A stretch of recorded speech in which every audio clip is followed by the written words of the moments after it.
What's up, dudes and dudes to the internet? My name's Seth, and today we're going to be taking a look at the Dino Tamer's subclass ability in Trove. Now, we're not actually rocking our usual character, which is the 21 KPR Dino Tamer. We're actually just going to be rocking 6 KPR Shadow Hunter. I don't even have any good gear. I barely even have any gems. But the fact of the matter is that it's not really going to matter that much for this, particular subclass ability. The level of the Dino Tamer is going to determine the passive stat value you're going to get, up to a value of 10% attack speed, which of course is going to be useless on a Shadow Hunter. But then the power rank, I don't know what that's going to end up actually triggering on the passive for this, because critical hits have a chance to root targets in place for a short duration. So I don't know if power rank on your Dino Tamer is going to end up increasing the chance for this to end up happening or anything. Maybe it ends up increasing the duration of the net. I'm not exactly sure. But the ability itself is going to be, quite simply put, the Dino Tamer's net. So if I can ever end up finding an enemy, I don't want to go into the dungeon though, because then you might not be able to see it. But let's see if we can trigger this. There we go. That's it right there. So we actually are tagging the enemy with our crits.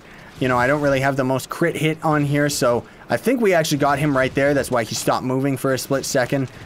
Come on. There we go. So that's the net again. It's going to be the same as the Dino Tamer throwing down his net. And yeah, I'm pretty confident actually that the amount of time that it's stunned is what ends up changing based on the power rank of the Dino Tamer, because I've seen other people that actually have low power rank Dino Tamers and the enemies almost instantly just come out of the stun.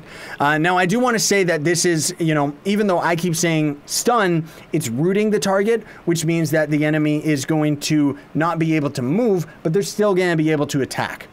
This ability I could see being useful for some characters, maybe more particularly for melee characters. I could see it being okay, but again, then you're in range of them, so they're going to be able to attack you, so ultimately it's going to make it useless unless you're trying to protect your ranged characters in a Shadow Tower or something, in which case you might actually be using the taunt rather than this ability.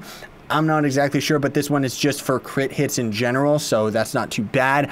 But again, I don't really see this being that useful, especially when compared to the Fey Trickster's passive ability, where it ends up spawning a bomb, which can end up not straight up stunning enemies, and it stuns in an AoE, like area of effect, so it can actually attack more than one, as opposed to this one, which is just more focused on a single target. And similar to the Fey Trickster and all of the subclass abilities that actually involve like stunning and stuff like that, those have no effect on Shadow Tower bosses. So I wanted to make that clear, because I'm sure most of you thought that, like on the Fae video, I didn't actually talk about that, and I probably should have. But in any case, that's already it, everybody. So thanks so much for watching. Very much appreciate it. Don't forget to like, share, favorite, and subscribe for more daily content. And the links in the description. I'm going to lead to a playlist of all of the different subclass ability videos.